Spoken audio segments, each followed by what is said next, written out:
हैसियत। पिंकी बहू, तेरी हैसियत इस घर में बस खाना बनाने की है। सास जयाजी ने रिश्तेदारों के सामने जैसे ही यह कहा, पिंकी ने चुपचाप अपनी चूड़ियाँ उतारकर मेज पर रख दी।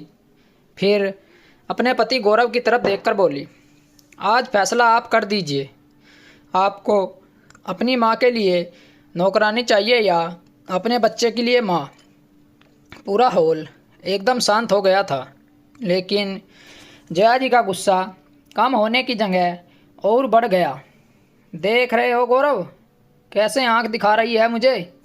3 साल पहले 2 जोड़ी कपड़े लेकर आई थी यहाँ, और आज मुझे ही जवाब दे रही है। पिंकी बस खड़ी रही, क्योंकि यह पहली बार नहीं था। सुबह से रात तक काम करना, हर बात पर ताना मारना, फ़ोन तक चेक करना, सब रोज़ का था। लेकिन आज पहली बार उसने रिश्तेदारों के सामने सीधा जवाब दिया था। इसलिए जया जी को अपनी बेइज्जती लग रही थी। गौरव कुर्सी पर चुप बैठा रहा, जैसे हमेशा बैठता था। ना पत्नी का साथ, ना माँ को रोकना, बस सिर नीचे करके तमाशा देखना। तभी पिंकी ने उसकी तरफ देखकर कहा, आज भी चुप रहोगे, जैसे उस दिन रहे थे जब मम्मी जी ने मेरे मायके वालों को भिखारी बोला था। यह सुनते ही जया जी बीच में चीखी, हाँ बोला था तो क्या, क्योंकि शादी में देने लायक हैसियत ही कहाँ है उनके पास। बस इतना सुनना था कि पिंकी की आंखें भर आई। लेकिन इस बार वह रोई नहीं। उसने सीधे अपने कमरे में जाकर अलमारी खोली और एक बैग निकालकर कपड़े रखने लगी। बाहर बैठी ननंद भागकर जया जी के पास गई। मम्मी, भाभी सच में घर छोड़कर जा रही है। जया जी हंसने लगी। 1 घंटे में खुद वापस आ जाएगी। उसके मायके में है ही क्या जो वह लोग इसे रखेंगे वहाँ। ऐसी औरतें सिर्फ ड्रामा करती है। लेकिन अगले ही पल पिंकी कमरे से बाहर आई। हाथ में अपना बैग था और दूसरी तरफ अपने 2 साल के बेटे का हाथ। उसने दरवाजे पर खड़े होकर बस एक बात कही, आज अगर मैं चली गई तो फिर इस घर में बहू नहीं आएगी, सिर्फ काम वाली आएगी। पिंकी की बात सुनकर पूरे घर में सन्नाटा छा गया। लेकिन जया जी फिर भी अपने घमंड में बैठी रही। उन्हें जरा भी फर्क नहीं पड़ रहा था। जा, दरवाज़ा खुला है, एहसान करेगी इस घर पर जाकर। गौरव अब भी चुप था। वही चुप्पी जिसने धीरे धीरे पिंकी को अंदर से ख़त्म कर दिया था। उसने आखिरी बार अपने पति की तरफ देखा, शायद इस उम्मीद में कि वह एक बार रोक लेगा उसे। लेकिन गौरव ने नज़रें नीचे कर ली।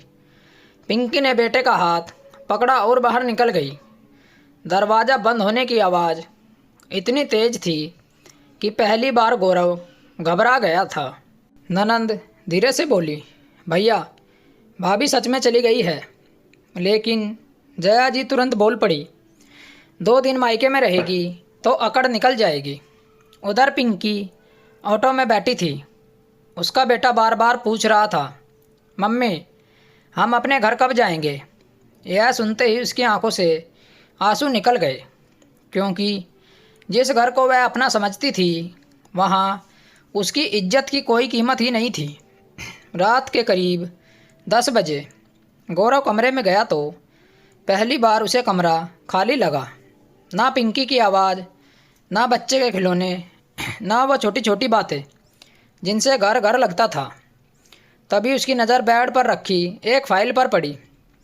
उसने खोला तो अंदर हॉस्पिटल की रिपोर्ट थी और ऊपर बड़े अक्षरों में लिखा था, प्रेगनेंसी पॉजिटिव।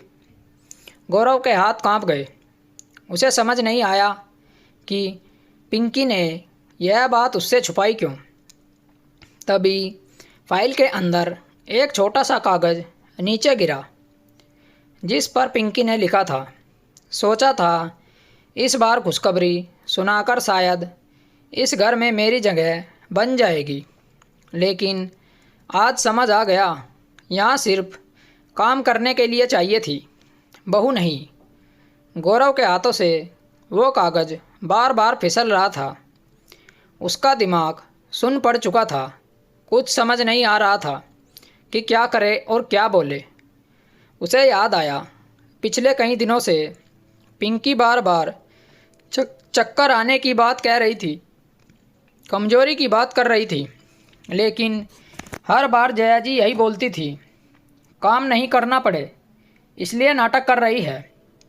रोज़ इसका नाटक ही चलता है और वह हर बार अपनी माँ की हाँ में हाँ मिलाकर निकल जाता था।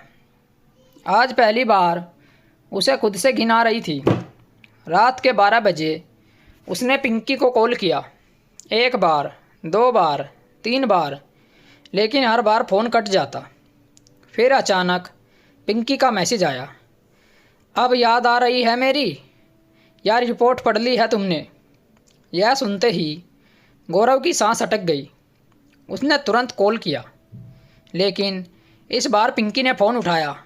दूसरी तरफ बिल्कुल शांति थी, वही शांति जो किसी इंसान के अंदर सब खत्म हो जाने के बाद आती है। अब गौरव क्या फ़ैसला लेगा, जानने के लिए कहानी का अगला भाग ज़रूर पढ़ें और चैनल को ज़रूर सब्सक्राइब करें। मिलते हैं आपसे कहानी के अगले भाग के साथ। कहानी सुनने के लिए आप लोगों का धन्यवाद। राम राम दोस्तों।